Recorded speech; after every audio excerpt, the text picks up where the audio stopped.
अरुणाचल प्रदेश के आनीनी से खबर है, कुदरत ने यहां पर कहर बरपा दिया है। बादल फटने के बाद लैंडस्लाइड से इलाके में मलबा ही मलबा नजर आया। इसी मलबे में 2 सैनिक दब गए, जिन्हें सेना के जवानों ने सुरक्षित बाहर निकाल लिया। अरुणाचल प्रदेश के अनीनी में 14 अगस्त को शाम करीब 4:45 पर पशुपानी इलाके में बादल फटने से भारी लैंडस्लाइड हुआ। लैंडस्लाइड की वजह से प्रभावित इलाका मलबे में दब गया। तुरंत शुरू किए गए राहत बचाव अभियान में 2 सैनिकों को सुरक्षित बाहर निकाल लिया गया। खराब मौसम के बावजूद आसपास की सैन्य चौकियों से कई टीमें मौके पर पहुंचकर तलाशी और बचाव कार्य में जुटी। सेना ने राहत अभियान में मदद के लिए एविएशन संसाधन भी तैनात किए हैं। इनका इस्तेमाल बचाव और जरूरत पड़ने पर घायलों को चिकित्सा सुविधा तक पहुंचाने के लिए किया जा रहा है। Hotel Management with AI. Join IIHM, International Institute of Hotel Management. Arunachal Pradesh के अंजौ में भी आसमानी आफत बरस रही है। लगातार हो रही भारी बरसात के बाद से कई इलाकों में बाढ़ के हालात हैं। तेज बहाव और जलभराव से जनजीवन पर बुरी तरह से असर पड़ रहा है। अरुणाचल प्रदेश के अंजौ जिले में भारी बारिश के बाद बाढ़ जैसे हालात पैदा हो गए हैं। लगातार बारिश की वजह से कई इलाकों में पानी भर गया है, जिससे जनजीवन बुरी तरह प्रभावित हुआ है। जिला आपदा प्रबंधन विभाग की ओर से जारी वीडियो में प्रभावित इलाकों में तेज बहाव और जलभराव के हालात दिखाई दे रहे हैं।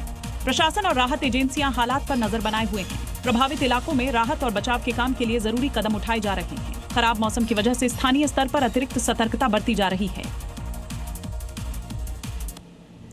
हरियाणा के रोहतक की खबर है। नेशनल हाईवे 71 पर ट्रक और कार के बीच में भयंकर टक्कर की खबर है। और टक्कर के बाद कार में आग लग गई। हादसे में कार ड्राइवर की मौके पर ही मौत हो गई। टक्कर के बाद कार जलकर खाक हो गई। पुलिस ने मौके पर पहुंचकर जांच पड़ताल शुरू कर दी।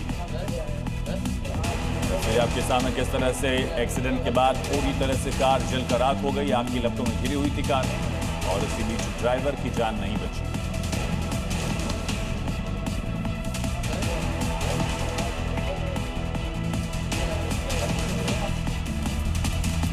छत्तीसगढ़ के कोरबा में लगातार बारिश के चलते बांगो डैम के 7 गेट खोलने पड़े। यहां से करीब 25,000 क्यूसेक पानी छोड़ा जा रहा, तो वहीं 3 हाइडल प्लांट से भी पानी छोड़े जाने के बाद नदी का बहाव काफी ज्यादा तेज हो गया है। छत्तीसगढ़ के कोरबा जिले और ऊपरी इलाकों में लगातार हो रही बारिश के चलते मिनीमाता बांगो डैम का जलस्तर तेजी से बढ़ गया है। जलस्तर को नियंत्रित करने के लिए डैम के 11 में से 7 गेट एहतियातन खोल दिए गए हैं। इन गेटों से करीब 25,000 क्यूसेक पानी हसदेव नदी में छोड़ा जा रहा है। इसके अलावा 3 हाइडल प्लांट से भी करीब 9,000 क्यूसेक पानी छोड़ा जा रहा है। लगातार बारिश होने की वजह से प्रशासन डैम के जलस्तर और नदी के बहाव पर लगातार नजर बनाए हुए है। आसपास के इलाकों में भी सतर्कता बरती जा रही है। बद्रीनाथ में अचानक नदी का जलस्तर बढ़ने से कानपुर का एक पर्यटक नदी के पार फंस गया। हालात बिगड़ता देख स्थानीय युवाओं ने खुद मोर्चा संभाला। पुलिस एसडीआरएफ की टीम ने पर्यटक को सुरक्षित बाहर निकाल लिया। बद्रीनाथ धाम दर्शन के लिए पहुंचे कानपुर का रहने वाला एक पर्यटक वाटरफॉल से आगे घूमते हुए नदी की दूसरी ओर चला गया। इसी दौरान अचानक जलस्तर बढ़ने से वापसी का रास्ता बंद हो गया और वो नदी के दूसरी ओर फंस गया।